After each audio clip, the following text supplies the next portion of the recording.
Welcome back. It's been a while, so I'm trying to get a bunch of videos out here. Just to my extended absence with a really good group of players that's sort of fallen apart. Salvaging that group with new players and trying to proceed forward. So in the midst of that, I've been gone for a bit, but I apologize. So I'll start getting to some videos here. Today, this is going to be another race. As you would find if you were to try and create your own from the Advanced Race Guide. Yes, I'm talking about the rule set, the guidelines, something you can present to make your group facepalm.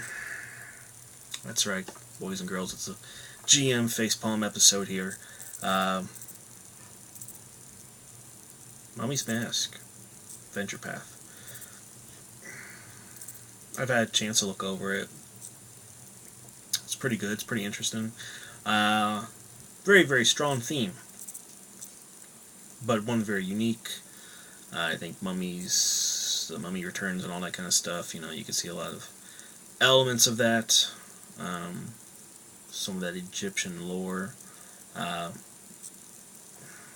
Looking through those pages, looks really good. It's not as strong as a presentation as you would expect from, Wrath of the Righteous and Reign of Winter. It's a kind of approach back to sort of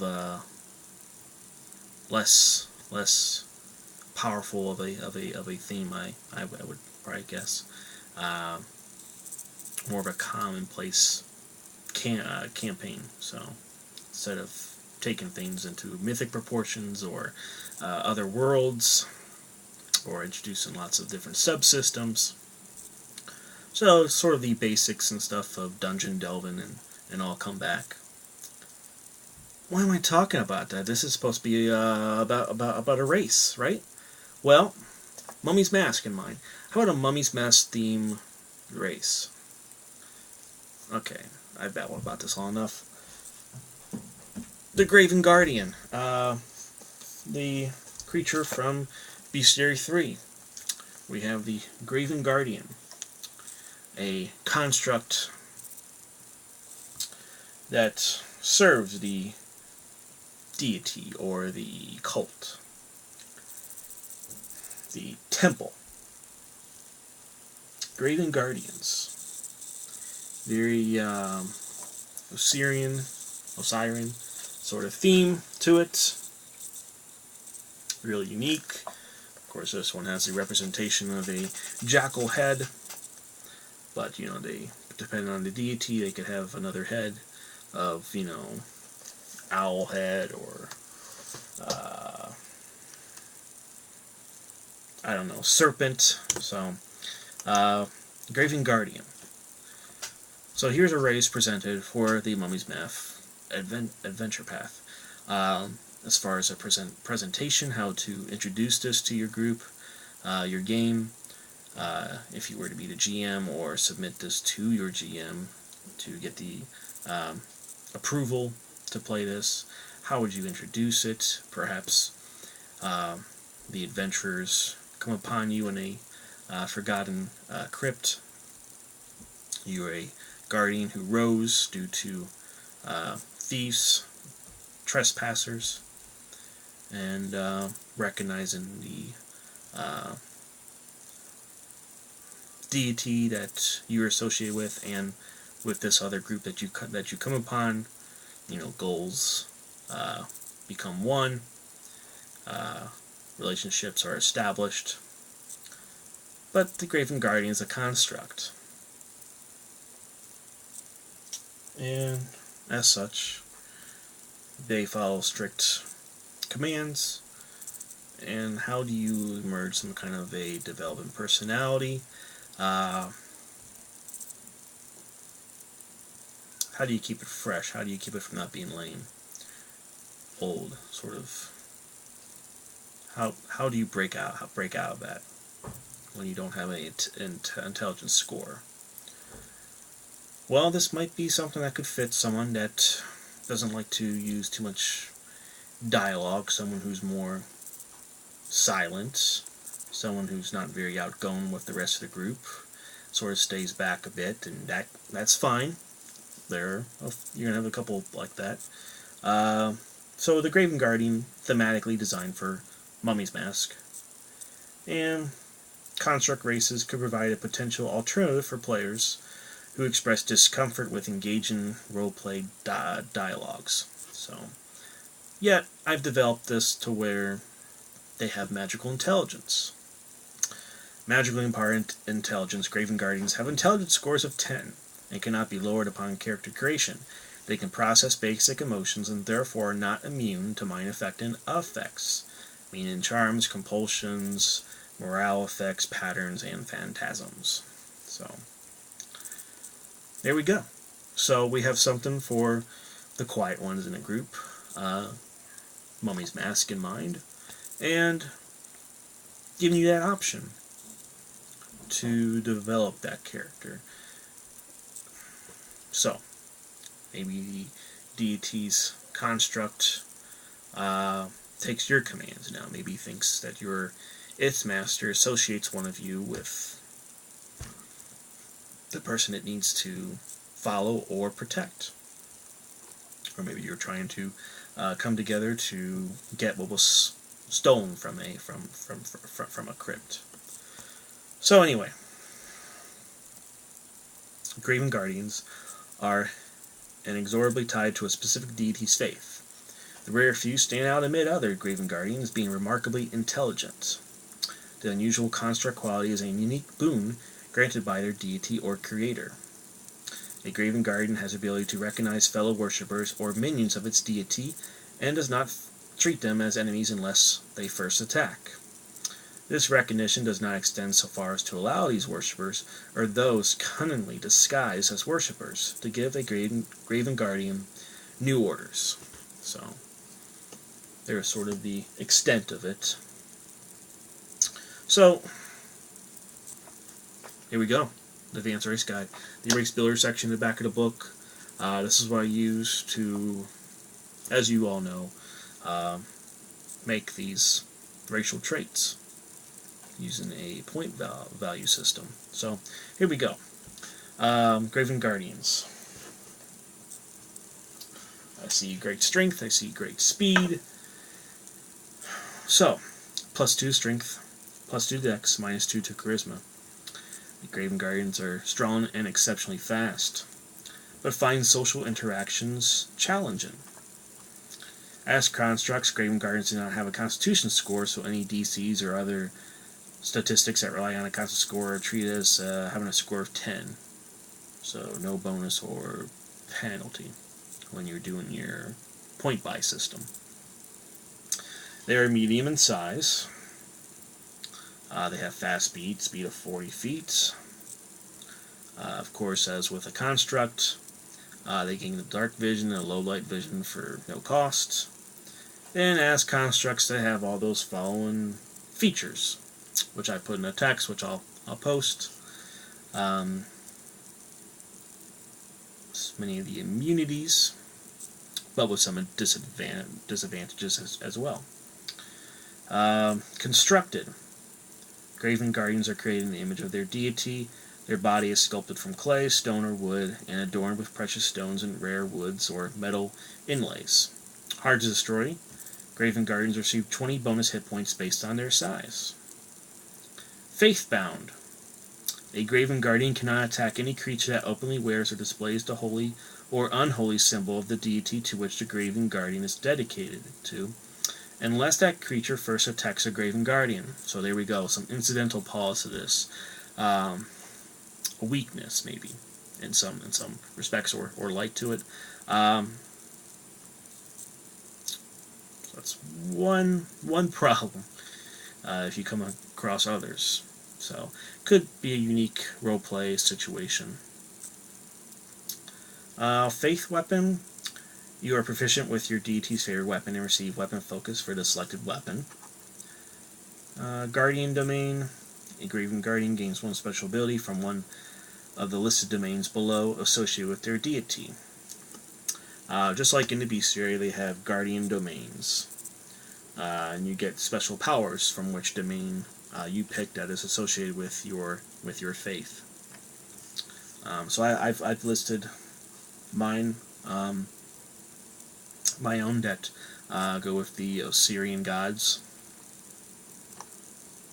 and there's a long list of those, but mainly they are around 2 to 4 racial points. And as far as what they are, such as air domain, plus 4 costs. They gain a flying speed of 30 feet with clumsy maneuverability. Maybe you're going to go with the deaf domain. As a swift action, the Graven Guardian's weapons and slam, attack, or treat as having the ghost touch property. This lasts for 1 round per character level. You may end this effect as a free action. Plus 2 cost. What else we got here?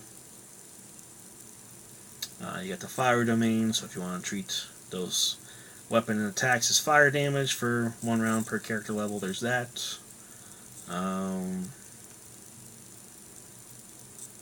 What else we got here? You got things like law, where you can treat those as lawful aligned, deal damage to chaotic targets. Liberation domain, you can cast Enthrall once per day as a spell-like ability. The magic domain, where they would gain spell resistance equal to 11 plus their character level. Maybe plant domain. This is a swift action. You can cause plants within 30 feet of it to animate and grass at foes. Similarly, related to entangle. Maybe the rune domain. You can cast a Glyph of Warden once per day. Maybe Scaly Kind. Cast Animal Trance once per day. The sun, that's pretty easy to guess there. The Searing Light once per day. Maybe the Void domain. The Graven Guardian can cast Call to Void once per day as a spell-like ability. Maybe the War domain. You can cast a Spiritual Weapon once per day. So there's a lot of different things that you can do, depending on which domain you pick, but you can only pick one. Whereas in the bestiary one, I believe you can pick 2 domains, yeah. So, let's see what else we got here. Magical intelligence, as I suggested. Magically empowered intelligence, Graven Guardians have intelligence scores of 10 and cannot be lowered upon character creation. They can process basic emotions and therefore are not immune to mind affecting effects. So. And if you're wondering what the point costs on that, it is a -6. I saw someone else do that for something that they created called the Geth, which are very, very similar to Mass Effect. Natural attack. Graven Guardians receive Slam as a primary natural attack, deal 1d4 damage. And then languages. Graven Guardians begin play speaking Osirian and Common. Those with high intelligence scores can choose from the following languages: Abyssal, Ancient Osirian, Celestial, Draconic, and Infernal. And I think there was one other language I was going to put in there. I forget which one that was, but I think it was like a Osirian type of language that was very ancient. So if I find it, I'll definitely update that.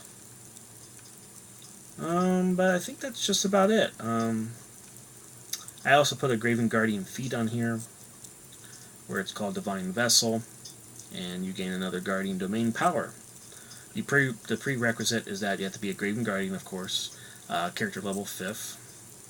And as a benefit, you can choose another domain associated to your deity from the list of Graven Guardian domains.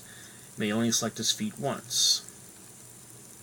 And in my PDF here, I listed all the deities of ancient Osirian. So that would be Anubis, and Hathor, Horus, Isis, Set, Sobek, Wadjet. So, there's all those. And the total racial point cost for this is between 21 to 23. And why does it have a range like that? Well, it's because of the domain. The domains that you pick are either going to have a +2 to a +3 to a +4 cost. So that will just be a very small variation to your total racial point cost there. And one thing of note, when you are creating these, what this would be considered would be a monstrous race. It's on the monstrous power level. It's above 20 points for the cost. When things are that high of racial power level, people can look at that and weigh whether it's balanced or not, whether it has too many powers, too many abilities, too many racial traits. So if you have some worry, similarly if you have some sort of distrust, or what else did I put on here? Some sort of concern about whether to allow monstrous races into your game, you can consider the following character creation guidelines. These are alternatives. What it is, if you're doing a point-buy system, this would make a lot of sense. Standard races, advanced races, what does that mean? Well, humans, dwarves, and such, those are standard. And you got your tieflings and your Azimars, those would be advanced. They're around, anywhere between 10 and 20. So you got your standard races 1 through 10, advanced races 10 through 20.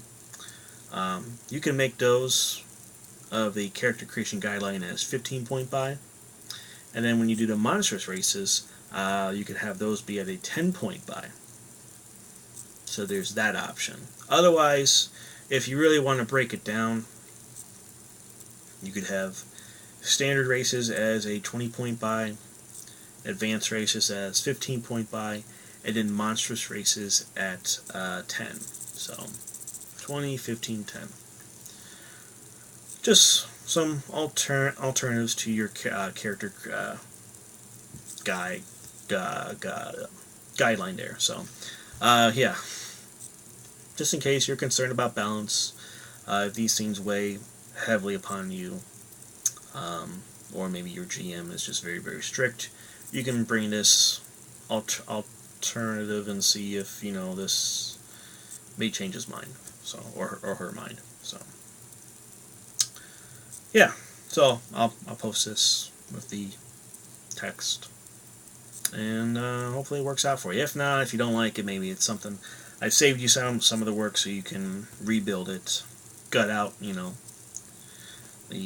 crap on it, and make your own. So that's all I got. See ya next time. That's all right.